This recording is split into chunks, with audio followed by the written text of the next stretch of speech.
السلام علیکم ورحمۃ اللہ وبرکاتہ۔ پڑھی صلی اللہ علیہ یا رسول اللہ وسلم علیہ یا حبیب اللہ۔ غوث اعظم بمنے بے سر و ساما مدد غوث اعظم بمنے بے سر و ساما مدد قبلہ دی مدد کعبہ ایمان مدد وہاں کیا مرتبہ غوث ہے بالا تیرا، بولو وہاں کیا مرتبہ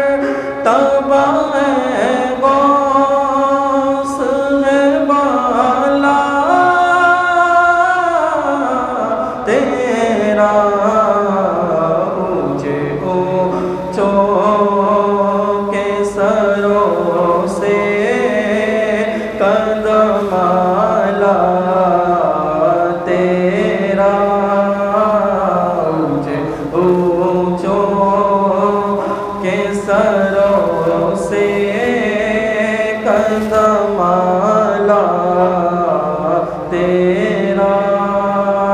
اور سربلا کیا کوئی جانے کہ ہے کیسا تیرا، سربلا کیا کوئی جانے کہ ہے کیسا تیرا، سربلا کیا کوئی جانے کہ ہے کیسا تیرا، اولیاء ملتے ہیں آنکھیں وہ ہے تلوار تیرا، اولیاء ملتے ہیں آنکھیں وہ ہے تلوار تیرا۔ اور کیا دبے جس پہ حمایت کا وہ پنجہ تیرا، کیا دبے جس پہ حمایت کا وہ پنجہ تیرا، شیر کو خطرے میں لاتا نہیں کوتا تیرا، شیر کو خطرے میں لاتا نہیں کوتا تیرا۔ اور قسمیں دے دے کے کھلاتا ہے پلاتا ہے تجھے، قسمیں دے دے کے کھلاتا ہے پلاتا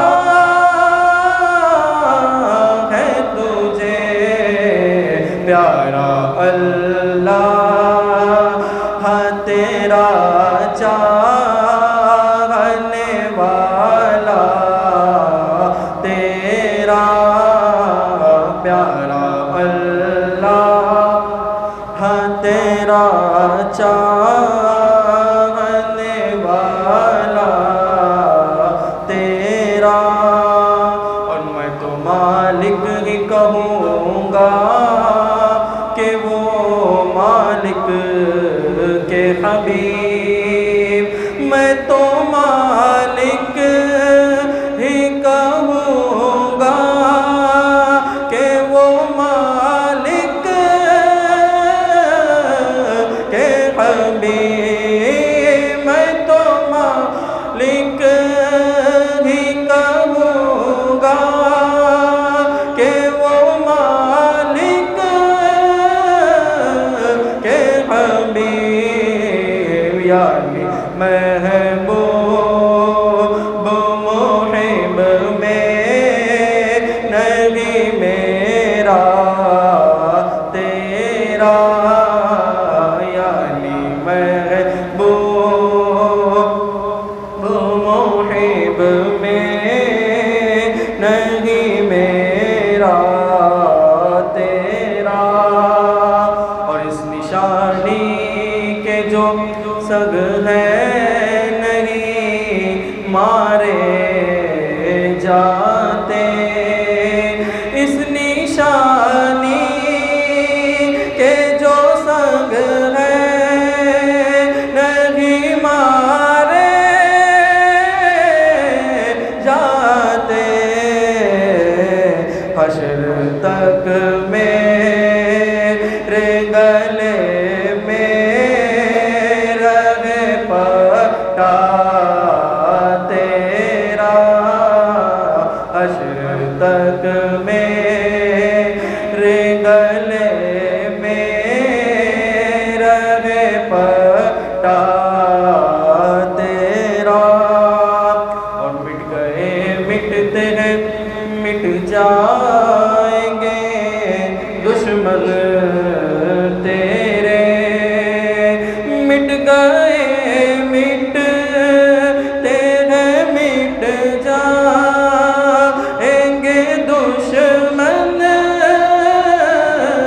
تیرے نہ مٹا ہے نہ مٹے گا کبھی چرچا تیرا نہ مٹے گا نہ مٹا ہے نہ مٹے گا کبھی چرچا تیرا اور تیری سرکار میں لاتا ہے رضا اس کو شفیع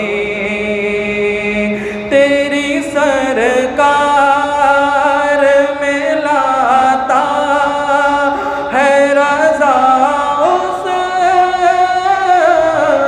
کو شفیع بولو تیری سرکار میں لاتا ہے رضا اس کو شفیع جو میرا غوث ہے اور لاڈلا بیٹا تیرا جو میرا غوث ہے اور لاڈلا بیٹا تیرا جو میرا غوث اعظم جو میرا غوث اعظم جو میرا غوث اعظم المدد یا غوث اعظم المدد یا غوث اعظم المدد یا غوث اعظم جو میرا غوث ہے اور لاڈلا بیٹا تیرا کیا مرتبہ غوث ہے بالا تیرا اونچے اونچوں کے سروں سے قدم آلا تیرا. السلام علیکم.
السلام علیکم ورحمۃ اللہ تعالی وبرکاتہ۔ نحمده ونصلی ونسلم علی رسولہ الکریم، اما بعد فاعوذ باللہ من الشیطان الرجیم، بسم اللہ الرحمن الرحیم۔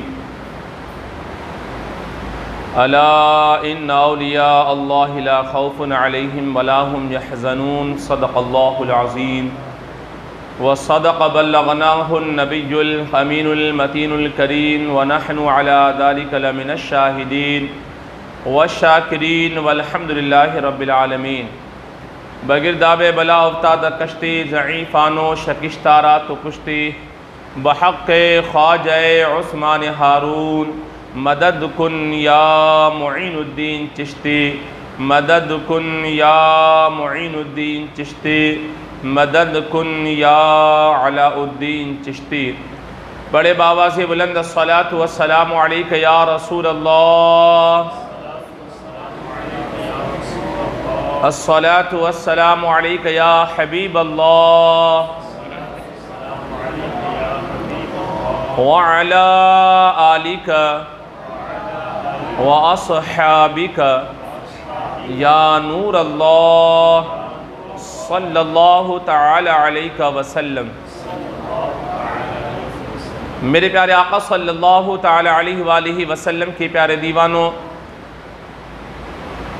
سنی دعوت اسلامی کا یہ ہفتہ واری روح پرور سنتوں بھرا اجتماع ہر ہفتے کی طرح اس ہفتے بھی منعقد ہوا، جس میں آپ اور ہم سب حاضر ہیں۔ ہمیشہ کی طرح سب سے پہلے اللہ رب العزت کی بارگاہ میں دعا گو ہوں کہ اللہ رب العزت آپ سبوں کی، ہم سبوں کی اس اجتماع کی حاضری کو اپنی بارگاہ رحمت میں قبول و مقبول فرمائے، اور بار بار ہزاروں بار ایسی بابرکت مجلسوں میں، محفلوں میں شرکت کرنے کی توفیق رفیق عطا فرمائے۔ اس ماہ مقدس کو خاص نسبت ہے امام الاولیاء، سرتاج الاولیاء، قطب الاقطاب، غوث سمدانی، شہباز لامکانی، پیران پیر، پیر دستگیر، حضور سیدنا و مولانا شیخ عبد القادر جیلانی رضی اللہ تعالی عنہ کی ذات بابرکات سے اس ماہ مقدس کی 11 تاریخ کو بالعموم پورے ماہ میں پورے عالم اسلام میں جہاں کہیں بھی اہل سنت و جماعت سے وابستہ افراد رہتے بستے ہیں، اس ماہ مقدس میں سب اپنے اپنی استطاعت کے مطابق اپنے اپنے انداز اور اپنے اپنے طور سے بارگاہ غوث اعظم میں خراج عقیدت و خراج تحسین پیش کرتے ہیں۔ آج کی ہماری یہ محفل بھی سرکار غوث اعظم رضی اللہ تعالیٰ عنہ کی ذات بابرکات سے منسوب ہے۔ سرکار غوث اعظم کی شان میں، ان کی عظمت کے حوالے سے مجھ گنہگار سے آپ نے پہلے بھی بہت کچھ سماعت فرمایا ہے۔ آج ہمارے ساتھیوں نے مجھے ٹاپک اور موضوع دیا ہے سیرت غوث اعظم۔ میں بھی چاہتا ہوں کہ سرکار غوث اعظم کی سیرت طیبہ کے کچھ اہم گوشے آپ تک پہنچانے کی سعادت حاصل کروں۔ سب سے پہلے امام عشق و محبت سرکار اعلیٰ حضرت نے سرکار غوث اعظم کی شان میں جو چند کلمات اور قصیدے لکھے ہیں، ان میں سے چند کلمات اور چند اشعار آپ کے گوش گزار کروں کہ امام عشق و محبت سرکار اعلیٰ فرماتے ہیں، واہ کیا مرتبہ اے غوث ہے بالا تیرا، واہ کیا مرتبہ اے غوث ہے بالا تیرا، اونچے اونچوں کے سروں سے قدم اعلیٰ تیرا، اونچے اونچوں کے سروں سے قدم اعلیٰ تیرا۔ پھر سے غور سے سماعت فرمائے، توجہ کے ساتھ سماعت فرمائے۔ جب یہ شعر آپ کو سمجھ میں آئے گا نا، طبیعت مچل جائے گی۔ فرمایا واہ کیا مرتبہ اے غوث بالا تیرا، واہ کیا مرتبہ اے غوث بالا تیرا، اونچے اونچوں کے سروں سے قدم اعلیٰ تیرا۔ آپ نے بارہا سنا ہوگا کہ میرے غوث پاک نے فرمایا کہ میرا یہ قدم کل اولیاء کرام کے کندھوں پر ہے، تو ان کے طلبوں کا یہ عالم ہے۔ اسی کو فرمایا واہ کیا مرتبہ غوث ہے بالا تیرا، اونچے اونچوں کے سروں سے قدم اعلیٰ تیرا۔ جب قدم کا یہ عالم ہے تو پھر سر کا عالم کیا ہوگا؟ اسی کو اعلیٰ سرکار آگے فرماتے ہیں، سر بھلا کیا کوئی جانے کہ وہ ہے کیسا تیرا۔ سر بھلا یعنی قدم پاک کا یہ مقام ہے تو پھر ان کے سر کا مقام کیا ہوگا؟ اسی کو فرمایا سر بھلا کیا کوئی جانے کہ وہ ہے کیسا تیرا، اولیاء ملتے ہیں آنکھیں وہ ہے تلوہ تیرا، اولیاء ملتے ہیں آنکھیں وہ ہے تلوہ تیرا۔ میرے پیارے آقا صلی اللہ علیہ وسلم کے پیارے دیوانوں، اگر صرف میں اشعار پڑھوں اور اس کی مختصر تشریح اور توضیح کروں اسی میں گھنٹوں صرف ہو جائے گا، بس اتنا کافی ہے۔ یاد رہے کہ شان غوث اعظم میں بہت کچھ آپ نے سماعت فرمایا، دو کلمہ اور بھی سماعت فرما لیں، پھر آج خاص گفتگو ہوگی سیرت غوث پاک کے حوالے سے۔ یاد رہے کہ اللہ تبارک و تعالیٰ نے جو مقام و مرتبہ اپنے پیارے محبوب صلی اللہ تعالیٰ علیہ وآلہ وسلم کو انبیاء کرام میں اور رسولان عظام میں مقام عطا فرمایا، جو مقام نبیوں میں اللہ نے اپنے محبوب کو عطا فرمایا، اللہ تبارک و تعالیٰ نے ولیوں میں وہی مقام و مرتبہ غوث پاک کو عطا فرمایا ہے۔ وہی مقام و مرتبہ ولیوں میں اللہ تبارک تعالیٰ نے غوث پاک کو عطا فرمایا ہے۔ یاد رہے کہ سرکار غوث پاک کے مقام و مرتبے کو ہم اور آپ نہیں سمجھ سکتے ہیں، ہم اپنے اس عقل سے ان کے مقام و مرتبے کا ادراک نہیں کر سکتے ہیں۔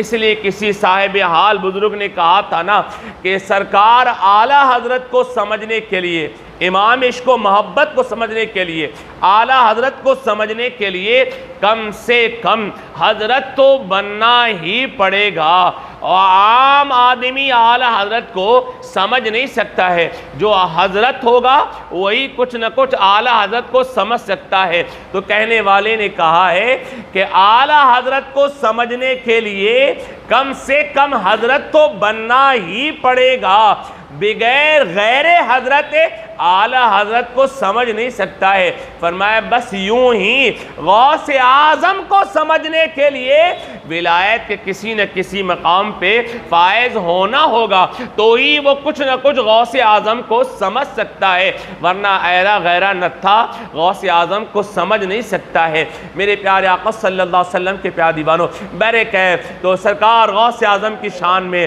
بہت کچھ آپ نے سماعت فرمایا، اور انشاءاللہ زندگی رہی تو کچھ اور بھی آپ کے گوش گزار کرنے کی سعادت حاصل کروں گا۔ لیکن آئیے ساتھ میں یاد رہے، یہ ہم اہل سنت و جماعت کی ایک طرف تو بڑی خوش آئند بات ہے کہ ہم ولیوں سے بڑی محبت کرتے ہیں، اور کرنا بھی چاہیے۔ یہ ہماری بڑی سعادت کے لیے بات ہے کہ ہم اللہ والوں سے بڑی عقیدت رکھتے ہیں، ان کی نظر و نیاز بھی کرتے ہیں، فاتحہ خوانی بھی کرتے ہیں، اور ان کے نام کا نعرہ بھی لگاتے ہیں۔ یہ سب کرنا بھی چاہیے، اور یہ ہم معمولات اہل سنت میں سے ہے، ہم کو کرنا بھی چاہیے۔ لیکن یاد رہے کہ اولیاء کرام کے نظر و نیاز کے ساتھ ساتھ ہمیں اولیاء کرام کے نقش قدم کو بھی اپنانا چاہیے۔ اولیاء کرام کے نام کی محفلوں کو سجانے کے ساتھ ساتھ ان محفلوں کو سجانا بھی ہے، لیکن بزرگوں نے لکھا ہے کہ اللہ والوں کے نام کی محفلوں کو سجانے کے ساتھ ساتھ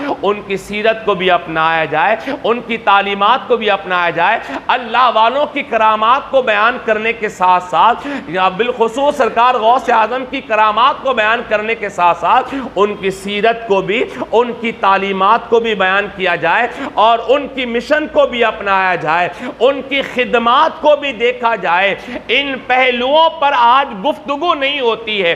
آج میں سرکار غوث پاک کی سیرت کے بس ایک دو بڑے اہم گوشے سے میں آپ کے گوش گزار کرنا چاہتا ہوں، اس لیے کہ اللہ والوں کی زندگی جو ہوتی ہے لوگوں کے لیے اسوہ حسنہ ہوا کرتی ہے، اللہ والوں کی زندگی جو ہوا کرتی ہے لوگوں کے لیے رول ماڈل ہوا کرتی ہے۔ اور بالخصوص میرے غوث پاک کی زندگی تو، میرے غوث پاک کی سیرت تو رہتی دنیا تک آنے والے تمام مسلمانوں کے لیے مشعل راہ ہے۔ تو ان کی عظمت کو سننے کے ساتھ ساتھ ان کی سیرت کو بھی سنا جائے، ان کی کرامات کو سننے کے ساتھ ساتھ ان کی مشن کو بھی اپنایا جائے۔ واللہ میں کہتا ہوں کہ نظر و نیاز کے ساتھ ساتھ ان کی محفلوں کے انعقاد کے ساتھ ساتھ اگر ہم نے غوث پاک کی سیرت کو بھی اپنا لیا، اگر ہم نے نظر و نیاز کے ساتھ ساتھ غوث اعظم کے نام کے نعروں کے ساتھ ساتھ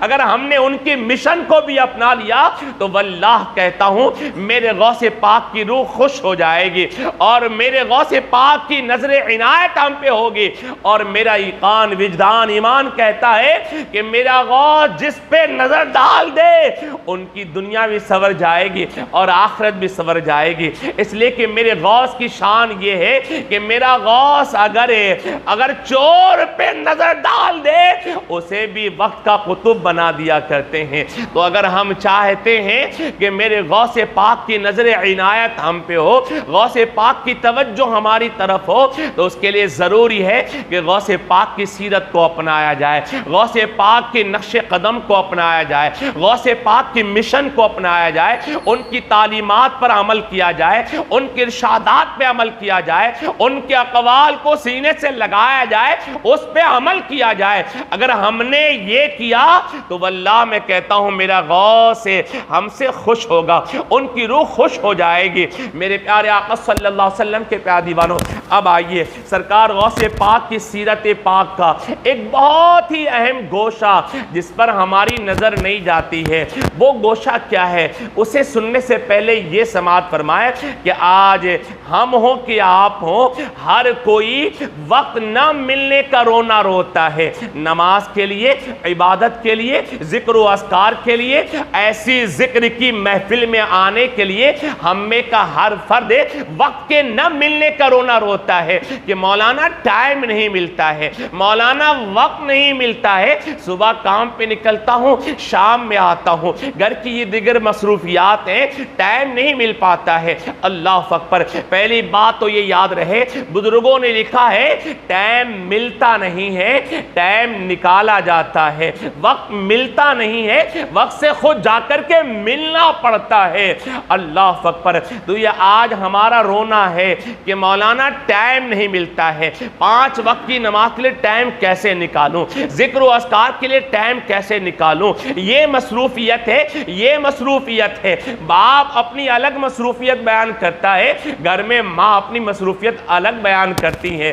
یاد رہے، اب آؤ ذرا سرکار غوث پاک کی زندگی کو دیکھیں، کیا ہم ان سے زیادہ مصروف ہیں؟ نہیں یارو، ان کی زندگی کو پہلے آپ دیکھیں۔ یاد رہے کہ سیرت کی ساری کتابوں میں آپ کو یہ بات جا بجا ملے گی کہ سرکار غوث اعظم کثیر العیال بھی تھے اور کثیر المال بھی تھے۔ اسے غور سے سماعت فرمائے، اور واللہ میں کہتا ہوں کہ اگر یہ بات دل و دماغ میں نقش ہو گئی نا تو کبھی بھی آپ کی زبان پہ یہ جملہ نہیں آئے گا کہ مولانا ٹائم نہیں ملتا ہے نماز کے لیے، مولانا وقت نہیں ملتا ہے ذکر و اذکار کے لیے۔ بزرگوں نے لکھا ہے نا، اللہ کی عبادت کے لیے ٹائم نہیں ملنا یہ بے وقوفی ہے۔ فرمایا گیا کہ اللہ کی عبادت کے لیے ٹائم نہ ملنے پر اللہ کی عبادت موقوف نہیں ہے، اللہ کی عبادت توفیق ملنے نہ ملنے پر موقوف ہے۔ تو یہ جو کہتا ہے کہ مولانا نماز کے لیے ٹائم نہیں ملتا ہے، نہ تجھے توفیق نہیں ملی ہے۔ اللہ کی عبادت کے لیے وہی آیا کرتا ہے جسے توفیق ملا کرتی ہے۔ میرے پیارے آقا صلی اللہ علیہ وسلم کے پیارے دیوانوں، آؤ ہم سرکار غوث پاک کی زندگی کو دیکھیں۔ وہ ان کی زندگی کتنی مصروف ترین زندگی تھی، اس کے باوجود وہ کس طریقے سے وقت اور ٹائم نکالا کرتے تھے۔ عجیب حال ہے، آج ہمارے پاس ہر کسی کے لیے وقت ہے، آج ہمارے پاس ہر کسی کے لیے ٹائم ہے۔ گھر سے نکلیں تو فلمیں دیکھنے کے لیے ہمارے پاس 3 3 گھنٹے کا وقت ہے، یوں ہی چوک چوراہے پر بیٹھ کر کے گھنٹوں گپیں ہانکنے کے لیے ہمارے پاس وقت ہے، گھر میں بیٹھ کر کے سیریل دیکھنے کے لیے ہمارے پاس ٹائم ہے، موبائل میں گھنٹوں گیم کھیلنے کے لیے ہمارے پاس وقت ہے، یوں ہی یہاں وہاں گھومنے اور پھرنے کے لیے ہمارے پاس وقت ہے اور ٹائم ہے۔ اگر آج ہمارے پاس وقت نہیں ہے تو صرف اللہ کی بارگاہ میں سجدہ ریز ہونے کے لیے وقت نہیں ہے، آج اگر ہمارے پاس وقت نہیں ہے تو صرف اللہ کے اس کے رسول کے ذکر کے لیے ہمارے پاس وقت اور ٹائم نہیں ہے۔ یارو یاد رہے کہ میں نے کہا نا، اللہ کے ذکر و اذکار کے لیے، اللہ کی عبادت کے لیے ٹائم ملنا نہ ملنا یہ کوئی معنی نہیں رکھتا ہے۔ فرمایا گیا اللہ کی عبادت کے لیے، اللہ اس کے رسول کے ذکر و اذکار کے لیے توفیق کے ملنے نہ ملنے پر موقوف ہوتا ہے۔ میرے پیارے آقا صلی اللہ علیہ وسلم کے پیارے دیوانوں، تو ہمارے پاس ہر کسی کے لیے وقت اور ٹائم ہے، صرف اللہ کی عبادت کے لیے ٹائم نہیں ہے۔ اور جہاں عبادت کی بات کی جائے، جہاں نماز کی پابندی کی بات کی جائے اور جہاں ایسی محفلوں میں آنے کی دعوت دی جائے، وہیں پر فوراً ہماری زبان پہ جملہ ہوتا ہے، مولانا وقت نہیں ملتا ہے، ٹائم نہیں ملتا ہے۔ اب آؤ ذرا سرکار غوث پاک کی زندگی کو دیکھیں، ان کی زندگی کتنی مصروف ترین زندگی تھی، اس کے باوجود وہ عبادت کے لیے کیسے وقت نکالا کرتے تھے۔ آؤ میں آپ کو بتاؤں، کل کتب سیرت کے اندر یہ بات آپ کو ملے گی کہ سرکار غوث اعظم کثیر العیال بھی تھے اور کثیر المال بھی تھے۔ کثیر العیال کہتے ہیں کہ آپ کی بیوی بچوں کی تعداد بہت بڑی تھی، 4 بیویاں تھیں۔ آپ کی اولاد کتنی تھی؟ تو فرمایا گیا کہ کم و بیش 49 آپ کی اولادیں تھیں۔ اللہ اکبر، ایک کم 50 آپ کی اولاد ہے اور 4 بیویاں ہیں، گھر میں خدام ہے، نوکر و چاکر ہیں۔ اللہ اکبر، آج ہمارے گھر میں 4 بچے ہو جائیں تو ہم رونا روتے ہیں، مولانا 4 بچے ہیں، ٹائم نہیں ملتا ہے، بیوی بچے ہیں، گھر میں کاروبار ہے۔ وہاں آپ ذرا غور کریں، تصور میں جا کر کے سوچیں، 4 بیویاں ہیں اور 49 اولاد ہیں، اور پھر ان اولادوں کی بیویاں ہیں، پوتے ہیں، پوتیاں ہیں، نواسے ہیں، نواسیاں ہیں، پورا گھر نہیں، ان کا گھر نہیں بلکہ ایک محلہ آپ سمجھ لیں۔ اللہ اکبر، تو کثیر العیال، اتنی بڑی فیملی ہے، اس لیے فرمایا آپ کثیر العیال تھے۔ اور پھر اس کے بعد فرمایا گیا، کتابوں میں آتا ہے آپ کثیر المال بھی تھے، یعنی آپ سرکار غوث اعظم کسی فقیر غریب آدمی کا نام غوث اعظم نہیں ہے، سرکار غوث اعظم بہت بڑے امیر کبیر تھے، اپنے وقت کے بڑے رئیس تھے، اتنے بڑے رئیس اور اتنے بڑے امیر کبیر تھے کہ بعض کتابوں میں آتا ہے کہ وقت کا بادشاہ بھی آپ سے وقت پڑھنے پر قرض حسنہ لیا کرتا تھا۔ اللہ اکبر، اتنے بڑے امیر کبیر تھے سرکار غوث اعظم، اتنے بڑے تاجر تھے کہ آپ کی تجارت کا مال ایک ملک سے دوسرے ملک کے جہازوں پہ لد کر کے جایا کرتا تھا۔ سینکڑوں خدام تھے آپ کے، سینکڑوں نوکر و چاکر تھے۔ اللہ اکبر، اب ذرا تصور میں جا کے سوچے کہ جو اتنا بڑا تاجر ہو اور پھر اس کے بعد اور جس کی اتنی بڑی فیملی ہو اور پھر اس کے بعد یہیں پہ بس نہیں، ایک بہت بڑے ادارے کے بہت اہم ذمہ دار ہو، بلکہ سب کچھ انہی کے سپرد تھا، اتنا بڑا ادارہ انہی کے سپرد تھا، اور پھر اس سب کے باوجود مریدوں کا ہر وقت ایک جمع گٹھن ہوتا تھا، پیری مریدی والا مسئلہ بھی ہے، اور پھر اس کے بعد بھی ذکر و اذکار کی محفلیں سجا کرتی، واعظ و نصیحت کی محفلیں سجا کرتی، اس میں بھی سرکار غوث اعظم شریک ہوا کرتے۔ اللہ اکبر، اور اس سب کے بعد بھی دور دراز سے آنے والے لوگ قافلہ در قافلہ آتے، وفود کی شکل میں آتے، ان کو بھی وقت دینا تھا۔ اب ذرا تصور میں جا کر کے سوچے کہ وہ غوث اعظم کہ جن کی اتنی بڑی فیملی ہے، اتنے بڑے تاجر ہیں، اور پھر ایک بہت بڑے مدرسے کے بہت بڑے ذمہ دار ہیں. میں آسان لفظوں میں کہہ رہا ہوں, سب کچھ تو آپ ہی تھے, اور ہزاروں بچے پڑھنے والے اس مدرسے میں ہیں, اور پھر ہزاروں خدام ہیں, اور پھر ہر آئے دن اس یہاں سے وہاں سے, اس شہر سے اس شہر سے وفود آ رہے ہیں, اور پھر مریدوں کو بھی وقت دینا ہے, اور پھر ذکر و اذکار کی محفلوں میں بیٹھنا ہے, حلقہ ذکر میں بیٹھنا ہے, واعظ و نصیحت کی محفل میں بیٹھنا ہے, لوگوں کو واعظ و نصیحت بھی کرنی ہے. اب ذرا تصور میں جا کر کے سوچیں, انہیں تو کہنا چاہیے کہ ہمارے پاس تو وقت ہی نہیں ہے. اس قدر مصروف ہونے کے باوجود, اس قدر مصروف ہونے کے باوجود, کیا آپ نے کبھی سنا ہے یا کسی کتاب میں پڑھا ہے کہ میرے غوث اعظم کی کبھی تہجد چھوٹی ہو, سرکار غوث اعظم کی کوئی نماز قضا ہوئی ہو؟ اس قدر مصروف ہونے کے باوجود کیا کوئی کہہ سکتا ہے یا کوئی کتاب میں دکھا سکتا ہے کہ سرکار غوث اعظم کی کبھی کوئی نماز قضا ہوئی ہو؟ اللہ اکبر. کبھی آپ کی تکبیر اولیٰ نہیں چھوٹا کرتی تھی. آپ نے کم و بیش 40 سالوں تک عشاء کی وضو سے آپ نے فجر کی نماز ادا فرمائی ہے. کیا مطلب؟ پوری رات آپ نے جاگ کر کے اللہ کی عبادت و ریاضت میں مسلسل 40 سال کا عرصہ گزارا ہے. اللہ اکبر. اب ذرا ہم سب سوچیں اور غور کریں کہ وہ میرا غوث اس قدر مصروف ہو کر کے بھی, وہ میرا غوث ہے کہ جن کا نام لینے پہ ہم فخر محسوس کرتے ہیں, جن کی ذات سے اپنی ذات کو منسوب کرنے پر ہم فخر محسوس کرتے ہیں, اور کرنا بھی چاہیے کہ ہم قادری ہیں, ہمیں فخر ہے. لیکن اس سب کے ساتھ ساتھ سرکار غوث اعظم کی سیرت کو بھی دیکھنا چاہیے کہ میرا غوث اس قدر مصروف ہو کر کے بھی کبھی تکبیر اولیٰ نہیں چھٹا کرتی تھی. ہم اس غوث کے کیسے ماننے والے ہیں کہ ہماری نمازیں چھوٹتی ہیں, اور پھر روتے ہیں کہ مولانا ٹائم نہیں ملتا ہے, پھر شکوہ کرتے ہیں کہ مولانا ہمیں وقت نہیں ملتا ہے. اور سرکار غوث اعظم کی سیرت کو اپناؤ, ان کی زندگی کے اس اہم پہلو کو اپناؤ, سرکار غوث اعظم کی روح خوش ہو جائے گی. میں امید کرتا ہوں کہ آج کے بعد کبھی آپ کی زبان پہ جملہ نہیں آئے گا کہ مولانا ٹائم نہیں ملتا ہے, وقت نہیں ملتا ہے. کبھی آپ کی زبان پہ نہیں آئے گا. سرکار غوث اعظم اس قدر مصروف ہو کر کے بھی عبادتوں کے لیے وقت کیسے نکالتے تھے, اور ہم آدھا گھنٹہ بیٹھنے کے لیے شکوہ کرتے ہیں مولانا ٹائم نہیں ملتا ہے نا, ٹائم نہیں ملتا, وقت نہیں ملتا ہے. تو سرکار غوث اعظم کی زندگی کا یہ بہت ہی اہم پہلو ہے, اسے یاد رکھیں اور اس پہ عمل کریں. اور آج کے بعد کبھی اپنی زبان پہ شکوہ نہ لانا کہ ٹائم نہیں ملتا ہے.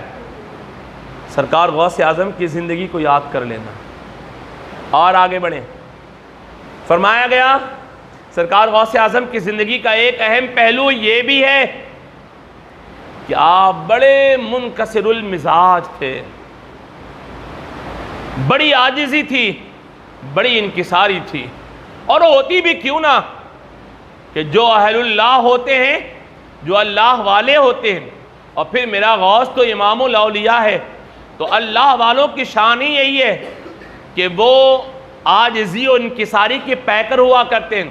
ان کے اندر انا نہیں ہوتی ہے, ان کے اندر غرور نہیں ہوتا ہے, گھمنڈ نہیں ہوا کرتا ہے. اب آئیے ذرا ہم سرکار غوث پاک کی زندگی کو دیکھیں اور ہم اپنے آپ میں محاسبہ کریں. ہم سب اپنے اپنے گریبانوں میں جھانک کر کے دیکھیں ہماری کیا کیفیت ہے.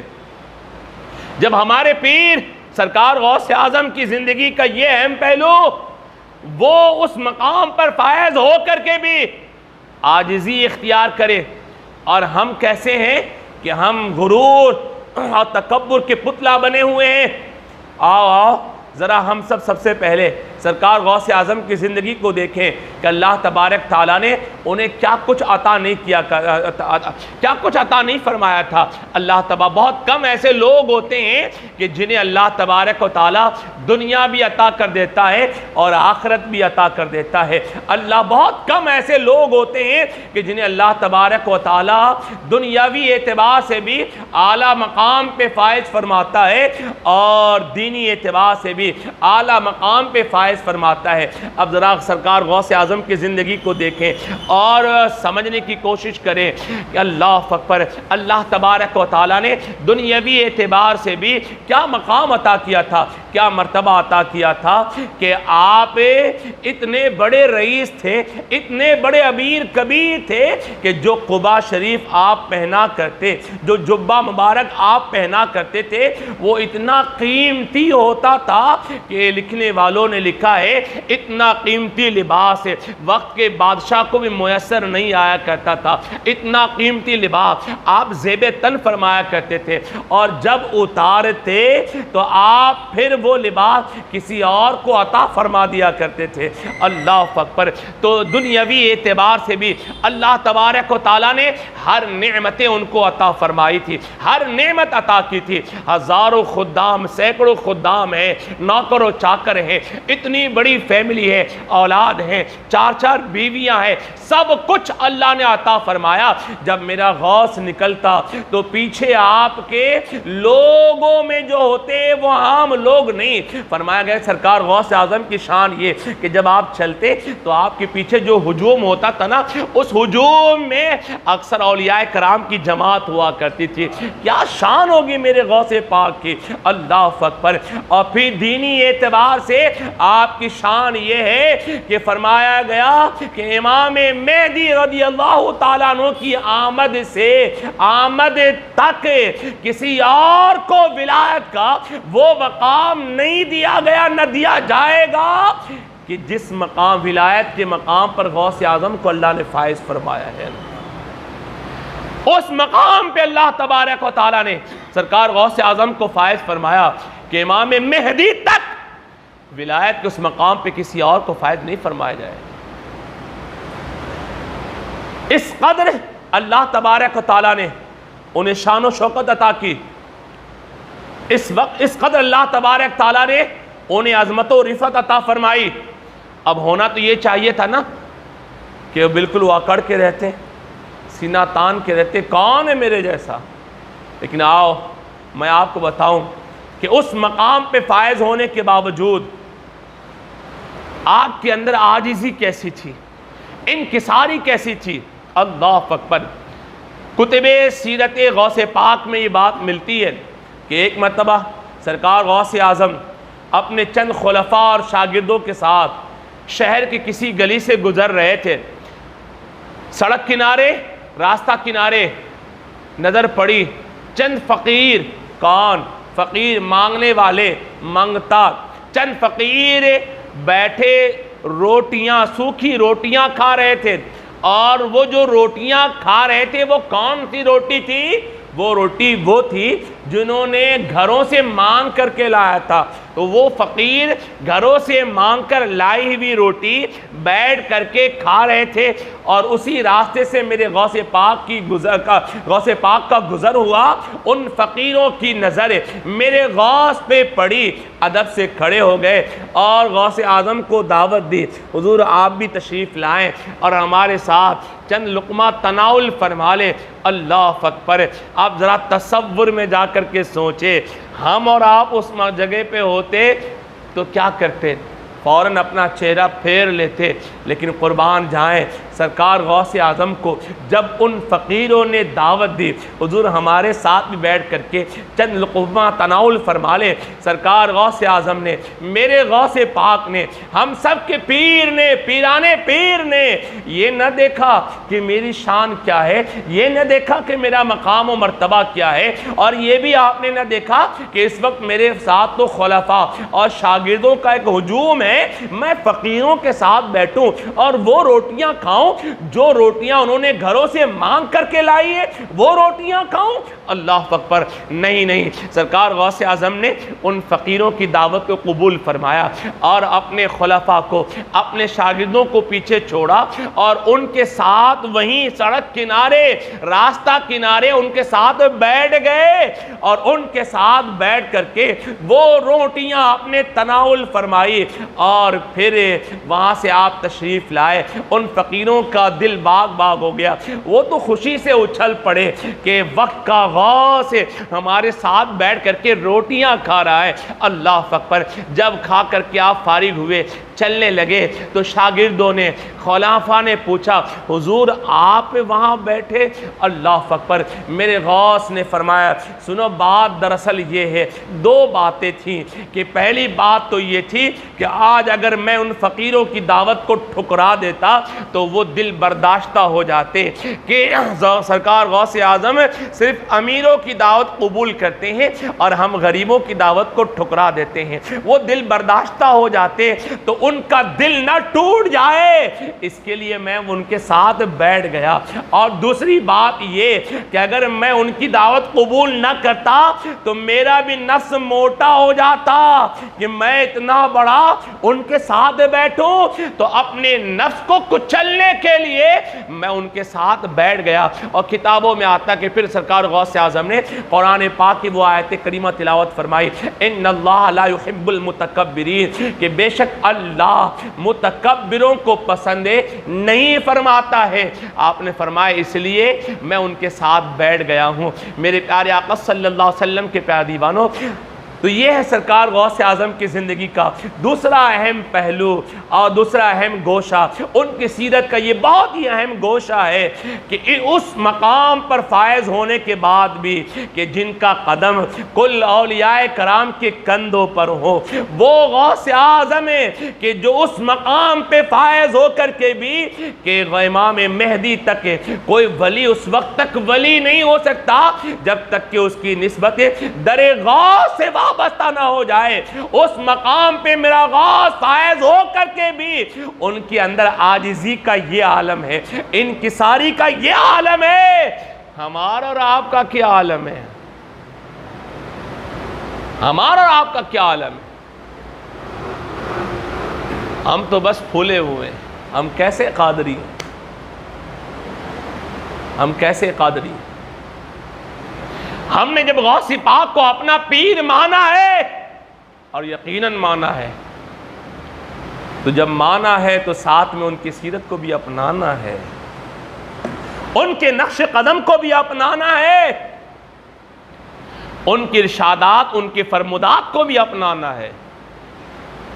یہ دو بہت اہم گوشے ہیں جو میں نے آپ کے گوش گزار کیا۔ اب آئیے ایک اور آپ کے گوش گزار کروں، اس کے بعد اپنی گفتگو ختم کر دوں۔ بہت اہم پہلو ہے، میں اسے طول نہ دیتے ہوئے سمیٹ کر کے چند الفاظ میں آپ کے گوش گزار کر رہا ہوں۔ عام طور پہ ہم نے اب تک یہی سنا ہے کہ سرکار غوث اعظم امام الاولیاء ہے، یقیناً ہے۔ عام طور پہ ہم نے صرف ان کی کرامتیں سنی ہیں، یقیناً ان کی کرامتیں حق ہیں جو بھی بیان کی گئی ہیں، لیکن ان کی خدمات کو ہم نے نہیں سنا ہے، ان کی قربانیوں کو ہم نے نہیں سنا ہے۔ انہوں نے امت کے لیے کتنی بڑی قربانی دی ہے، ہم نے اسے نہیں جانا ہے۔ میرے پیارے آقا صلی اللہ علیہ وسلم کے پیارے دیوانوں، ان کی بہت ساری خدمات میں سے اور امت کے لیے جو قربانیاں آپ نے دی، ان کی قربانیوں کا صرف ایک حصہ آپ کے گوش گزار کر رہا ہوں، وہ بھی چند الفاظ میں آپ کے گوش گزار کر رہا ہوں کہ جب دوسری مرتبہ بیت المقدس پر یہودی قابض ہوئے، صلیبی عیسائی قابض ہوئے، پہلی مرتبہ میں خلیفہ دوم حضرت عمر فاروق اعظم رضی اللہ تعالی عنہ نے بیت المقدس فتح کیا۔ اس کے صدیوں بعد دوبارہ عیسائی اس پہ قابض ہوئے تو سلطان صلاح الدین ایوبی رحمۃ اللہ تعالی علیہ نے فتح فرمایا۔ تاریخ آپ اٹھا کے دیکھیں اور بہجت الاسرار کا مقدمہ آپ پڑھیں تو آپ کو یہ بات بڑی تفصیل کے ساتھ ملے گی آپ کو کہ سلطان صلاح الدین ایوبی رحمۃ اللہ تعالی علیہ جو فوج لے کر کے گئے تھے بیت المقدس کی فتح کے لیے، اس فوج میں 80% سپاہی وہ تھے جو غوث اعظم کے مرید تھے. تڑپ کے کہہ دو نا یارو، اس فوج میں 80% سپاہی وہ تھے جو غوث اعظم کے مرید تھے. اور اس فوج کا جو سپہ سالار تھا، نام اس وقت میرے ذہن سے نکل گیا ہے، وہ کون؟ وہ غوث اعظم کا خلیفہ تھا یار، غوث اعظم کا خلیفہ تھا. گویا کہ بیت المقدس کے فتح کے لیے میرے غوث نے اتنی بڑی فوج تیار کر کے دی ہے یار، اتنی بڑی فوج تیار کر کے دی ہے. اس سے آج کے دور کے لیے بھی ہم سب کے لیے اس میں بہت بڑا سبق اور درس ہے کہ یاد رہے کہ صرف احتجاج سے اور مسجد میں بیٹھ کر کے قال اللہ و قال رسول پڑھنے سے ہی دین قائم نہیں ہوتا ہے. حکومت میں حصے دار بننا لازمی ہوتا ہے، ورنہ دنیا تمہیں جینے نہیں دے گی. حکومت میں حصے دار ہونا ضروری ہوتا ہے، ورنہ دنیا تمہیں جینے نہیں دے گی. سرکار غریب نواز کی زندگی کو پڑھیں، آپ نے سماعت فرمایا ہوگا کہ سرکار غریب نواز جب ہند کی زمین پہ قدم رکھا آپ نے تو شہاب الدین غوری یہاں پرتھوی راج کی فوج سے شکست کھانے کے بعد یہاں سے لوٹ گیا. جب میرا غریب نواز یہاں آیا اور غریب نواز سرکار نے اجمیر میں اپنا ڈیرا ڈالا اور میرے غریب نواز کی عادتوں کو دیکھ کر کے، میرے غریب نواز کی کردار کو دیکھ کر کے، میرے غریب نواز کی تعلیمات کو سن کر کے آپ کا اٹھنا، آپ کا بیٹھنا، آپ کا بولنا، آپ کا چالنا جب ہند والوں نے دیکھا، آپ کے قدموں میں آنے لگے، جوک در جوک آ کر کے دامن اسلام سے وابستہ ہونے لگے. جب لوگ دامن اسلام سے وابستہ ہونے لگے تو غوث سرکار غریب نواز چاہتے بس اسی سلسلے کو آگے بڑھاتے، لیکن فرمایا گیا کتابوں میں آتا ہے کہ سرکار غریب نواز نے اسی پر اکتفا نہیں کیا ہے، بلکہ سرکار غریب نواز رحمت اللہ تعالی علیہ شہاب الدین غوری کے خواب میں گئے اور فرمایا شہاب الدین واپس آ، اللہ تجھے یہاں پر حکومت عطا کرے گا، اللہ تجھے یہاں فتح نصیب فرمائے گا. گویا کہ غریب نواز سرکار نے ایک طرف لوگوں کو دامن اسلام سے وابستہ کیا اور دوسری طرف یہاں اپنی حکومت قائم ہو، اس کے لیے خواب میں اسے جا کر کے آپ نے پیغام دیا، چل یہاں واپس آ، اللہ تجھے فتح نصیب فرمائے گا.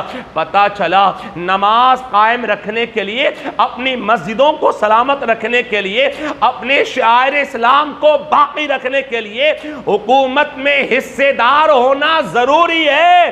یہ اولیاء کرام کی تعلیمات میں سے ہے. اگرچہ اہل اللہ نے اپنے آپ کو اس سب سے دور رکھا ہے، لیکن ان کی تعلیمات میں سے ہے. تو میرے غوث نے بیت المقدس کو فتح کرنے کے لیے سلطان صلاح الدین ایوبی کو جو فوج عطا فرمایا، 80% غوث پاک کی مریدوں میں سے. یہ آپ کی بہت بڑی قربانی. اور دوسرا سب سے اہم پہلو میں طول نہ دے کر کے سمیٹ کر کے عرض کروں، بہت اہم قیمتی بات ہے یار، کہ سرکار غوث اعظم کی خواہش اور تمنا اور آرزو تھی کہ نانا جان کی امت کا کوئی بھی فرد جاہل اور ان پڑھ نہ رہ جائے، جاہل اور ان پڑھ نہ رہ جائے. فرمایا کہ جس مدرسے میں آپ تعلیم دیتے 27 سال کم و بیش بے اختلاف روایت، کہیں 30 ہے کہیں 28 ہے، بس 27 30 32 کے اندر ہے، ٹھیک ہے، با اختلاف روایت 27 سالوں تک مسلسل آپ نے مدرسے میں درس دیا. پڑھایا. اور فرماتے ہیں پڑھانے کا اتنا جنون تھا سرکار غوث اعظم کو کہ تعلیم دینے کا ایک ہوتا ہے کہ گئے ڈیوٹی دے کر آ گئے, پڑھانے کا آپ کو شوق کتابوں میں لکھا گیا ہے کہ لوگوں کو پڑھانے کا شوق غوث اعظم کو جنون کی حد تک تھا, جنون کی حد تک تھا کہ پڑھانا ہے. اور جو پڑھنے والے ہوتے پڑھتے. اب ہر پڑھنے والے میں ذہن ہر کسی کا ایک جیسا نہیں ہوتا ہے, کچھ کن ذہن بھی ہوتے تھے, کچھ کمزور بھی ہوتے تھے, کچھ بہت کند ہوتے تھے. فرمایا غوث اعظم کی شان یہ تھی کہ جو پڑھنے والے ہوتے انہیں پڑھاتے, جو اعلیٰ ذہن کے ہوتے انہیں بھی پڑھاتے, اور جو کمزور ذہن کے ہوتے ان پہ الگ سے خصوصی محنت فرماتے. اور جو بالکل کند ذہن ہوتا, جو محنت کے باوجود نہیں پڑھ پاتا, کتابوں میں لکھنے والوں نے لکھا ہے کہ میرے غوث اعظم کی شان یہ تھی کہ پھر ان پر آپ نگاہ کرم فرما دیتے اور اسے بھی کچھ نہ کچھ عطا فرما دیا کرتے تھے. یعنی کسی کو جاہل نہیں چھوڑا. فرمایا 27 سالوں تک مسلسل آپ نے درس دیا, اور پھر فرمایا گیا ہر سال آپ کے مدرسے سے فارغ ہونے والوں کی جو تعداد ہے وہ 3000 کے برابر ہے. آگے پیچھے چند ایک ہوں گے, ایگزیکٹلی تو ہے اندازاً کم و بیش 3000 ہر سال فارغ ہوتے تھے. اب اس 3000 کو آپ 27 سال پہ آپ ضرب دیں, کتنے ہو گئے جی؟ کم و بیش لاکھ کے قریب ہوتے ہیں, 90 کے اوپر جاتے ہیں. 27 سالوں تک ہر سال ہے کوئی آج کوئی ایسا مدرسہ جہاں سے ہر سال 3000 بچے عالم فاضل بن کے فارغ ہو رہے ہوں؟ کہیں نہیں. یا آج ہے کوئی ایسی یونیورسٹی, مدرسے کی نہیں, میں کالج کی بات کرتا ہوں, یونیورسٹی کی بات کرتا ہوں, دکھا دو تاریخ میں, دنیا کھنگال کے دکھا دو کہ جس کالج یونیورسٹی سے ہر سال 3000 بچے فارغ ہوتے ہوں. کہیں نہیں ملے گا آپ کو. تو گویا کہ اس اعتبار سے کم و بیش 1 لاکھ کو آپ نے پڑھایا.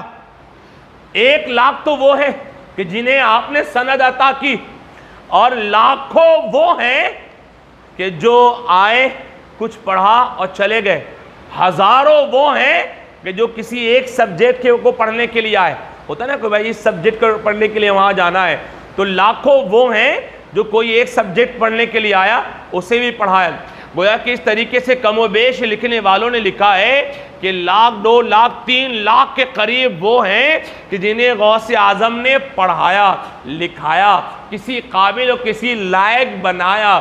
حتیٰ کہ فرمایا گیا کسی کو آپ نے جاہل نہیں چھوڑا ہے. لکھنے والوں نے لکھا ہے کہ جب میرے غوث اعظم کا جنازہ اٹھا تو جہاں آپ کے جنازے میں فرشتے رہے ہوں گے انہیں تو ہم نے نہیں دیکھا, جہاں اسماء الرجال اولیاء کرام رہے ہوں گے انہیں تو دنوں لوگوں نے نہ دیکھا. لیکن فرمایا گیا کہ آپ کا جب جنازہ اٹھا تو لاکھوں لاکھ آپ کے جنازے میں تھے, اور لاکھوں اولیاء تھے, اور لاکھوں علماء تھے. لکھنے والوں نے لکھا کہ آپ کے جنازے میں جتنے لوگ تھے کوئی جاہل اور ان پڑھ نہیں تھا, کوئی جاہل اور ان پڑھ نہیں تھا. میرے غوث نے سب کو پڑھایا, سب کو لکھایا, سب کو ایجوکیٹڈ بنایا. لیکن آج صورتحال ایسی ہے کہ اسی غوث اعظم کے ماننے والے لوگ ان ایجوکیٹڈ, ان پڑھ ہیں, تعلیم یافتہ نہیں. عجیب حال ہے کہ جو غوث اعظم کا نام نہیں لیتے ہیں ان کے نام کی اسکولیں ہیں. آپ سمجھ گئے ہوں گے. اور آج غوث اعظم کے نام کی کوئی ایک اسکول نہیں ملے گی آپ کو, ایک ہاسپٹل نہیں ملے گا الا ماشاءاللہ. اب تو کہیں کہیں کا دکا شروع ہوا جب علماء نے زور دینا شروع کیا. میں نے 2-3 سال قبل کون گاؤں کے ایک بڑے جلسے میں مجھ کو کھڑا کیا گیا, تو میں نے پیغام دینے کی کوشش کی کہ آپ دیکھیں کون گاؤں میں بھی اکثریت سنیوں کی, بولی ہے یا نہیں ہے؟ اکثریت سنیوں کی ہے، اکثر مسجد ہماری ہیں، لیکن اسکول کن کی ہے؟ کن کی ہے؟ بد مذہبوں کی ہے؟ بولی ہے یا نہیں ہے؟ بد مذہبوں کی ہے نا. ہمارے سارے بچے بد مذہبوں کے یہاں جا رہے ہیں، کل کو پھر وہی ذہن ہوگا. یارو واللہ میں کہتا ہوں کہ صرف کلیان کی زمین پر 11ویں شریف کے موقع سے جو لاکھوں لاکھ روپیہ نیاز پہ خرچ کر دیتے ہیں، واللہ میں کہتا ہوں نیاز کا مخالف نہیں ہوں، یہ تو ہم اہل سنت و جماعت کے معمولات میں سے ہیں. کبھی اس کا اللہ نہ کرے کبھی میرے دل و دماغ میں یہ ایسا گمان ہی آئے، اللہ مجھے اس سے پہلے موت نصیب فرمائے. میں نظر و نیاز کا مخالف نہیں، لیکن میں صرف عرض کر رہا ہوں سمجھانے کے لیے کہ جتنا ایک سال میں صرف ایک شہر میں لاکھوں لاکھ روپیہ نظر و نیاز پہ ہم کھلا کر کے ختم کر دیتے ہیں، واللہ میں کہتا ہوں صرف ایک سال کلیان والے اپنے سارے نیاز کا پیسہ اکٹھا کرے اور اس سال غوث اعظم کے نام کی ایک اسکول قائم کر دے، تو صدیوں تک جب تک اسکول قائم رہے گی لوگ قوم کے بچے پڑھتے رہیں گے، آپ کو ثواب ملتا رہے گا، غوث پاک کی روح کو ثواب پہنچتا رہے گا. نیاز وہ کھائے بھول گئے، ختم ہو گیا. پھر میں کہوں نیاز کا مخالف نہیں، کرنا ہے، یہ ہم اہل سنت و جماعت کے معمولات میں سے کرو، لیکن کبھی ایسا بھی کرو کہ وہی پیسہ غوث اعظم کے نام کا اٹھا کر کے تم غوث اعظم کے نام پہ ایک اسکول قائم کرو. ایک سال ایسا کرو کہ سارے لوگ پیسہ جمع کرو اور اسی پیسے سے قادری وی کیئر قائم کرو، ہاسپٹل قائم کرو. یہ ابھی قوم کی ضرورت ہے. آج امیروں کے بچے تو اعلیٰ تعلیم حاصل کر لیتے ہیں، غریبوں کے بچے آگے نہیں بڑھ پاتے ہیں، اس لیے کہ ان کے پاس فیس نہیں ہے بھرنے کے لیے. یاد رہے کہ دور جاہلیت پھر سے لوٹ رہی ہے. تعلیم اعلیٰ لوگوں کے امیروں کے لیے ہو رہی ہے، غریبوں کے لیے تعلیم نہیں ہے. یاد رکھیے گا 10ویں جو بچے پڑھ کے نکلتے کوئی معنی نہیں ہے. آپ کو 10ویں لے کے جائے جب کوئی جاب نہیں ملے گا آپ کو. تو امیروں کے بچے تو پڑھ لیتے ہیں، غریبوں کے بچے نہیں پڑھ پاتے ہیں، فیس بھرنے کے لیے پیسہ نہیں ہے. غوث اعظم کے ماننے والوں ایسے ایجوکیشن ٹرسٹ بناؤ. عجیب حال ہے کہ ہمارے یہاں نیاز کمیٹی تو ہے، قوالی کمیٹی تو ہے، اس کمیٹی تو ہے، سب ہے، لیکن غوث اعظم کے نام کی قادری ایجوکیشن کمیٹی نہیں ہے.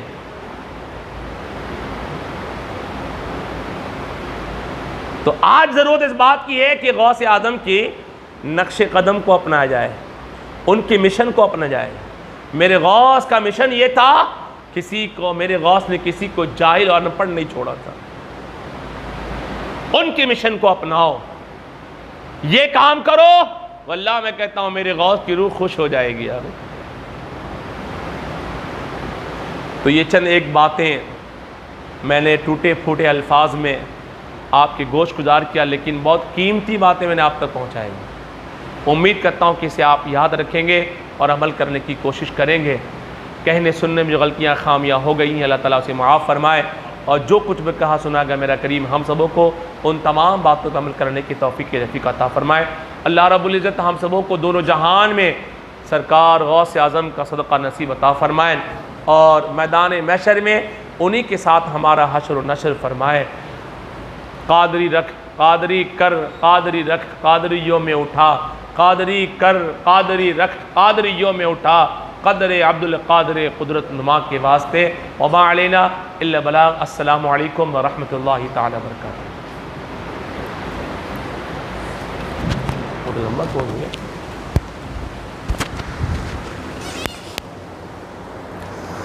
مصطفیٰ جانے رحمت پہ لاکھوں سلام، شمع بز میں ہدایت پہ لاکھوں سلام، شہر یار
قدم کی کرامات پہ لاکھوں سلام مصطفیٰ جان رحمت پہ لاکھوں سلام شمع بز میں ہدایت پہ لاکھوں سلام غوث اعظم امام تو کا ونوں کا غوث اعظم امام تو کا ونوں کا جلوہ شان قدرت پہ لاکھوں سلام مصطفیٰ جان رحمت پہ لاکھوں سلام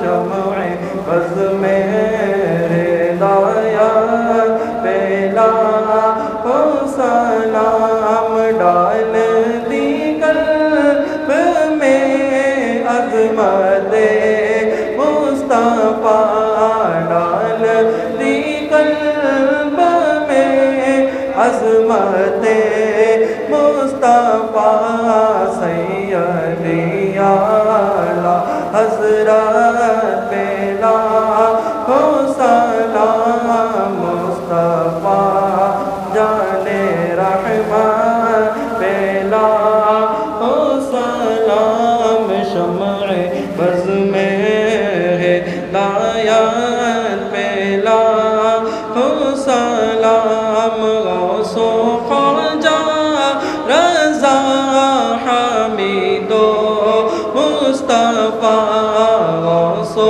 خواجہ رضا حمید و مصطفیٰ اور تاج شریعت پہ لاکھوں سلام مصطفیٰ جان رحمت پہ لاکھوں سلام شمع بز میں ہدایت پہ لاکھوں سلام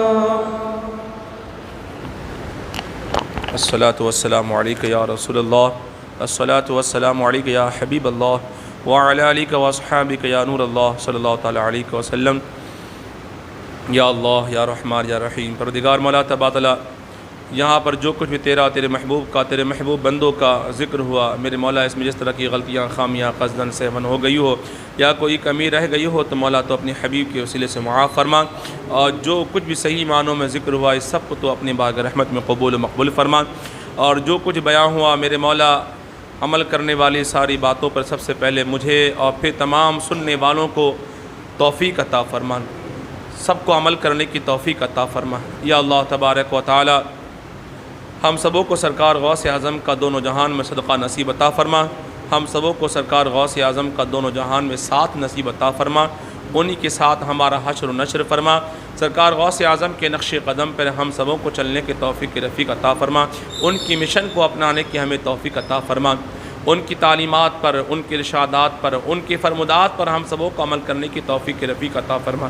یا اللہ تبارک سرکار غوث اعظم کے صدقے طفیل میں میرے مولا فلسطینی مسلمانوں پہ اپنا فضل فرما، میرے مولا ان پہ اپنا کرم فرما، انہیں ظالمین کے ظلم سے محفوظ فرما، بیت المقدس کی بازیابی کے لیے کوئی صورت پیدا فرما دے۔ یا اللہ تبارک ان کے علاوہ دنیا بھر میں جہاں کہیں مسلمان جی رہے ہیں میرے مولا تمام مسلمانوں کی جان، مال، عزت، آبرو، ایمان کی حفاظت فرما۔ یا اللہ تبارک و تعالی بالخصوص ہمارے ملک بھارت کو بھی امن و سکون کا گہوارہ بنا، فتین کی فتنوں سے محفوظ فرما، ظالمین کے ظلم سے محفوظ فرما۔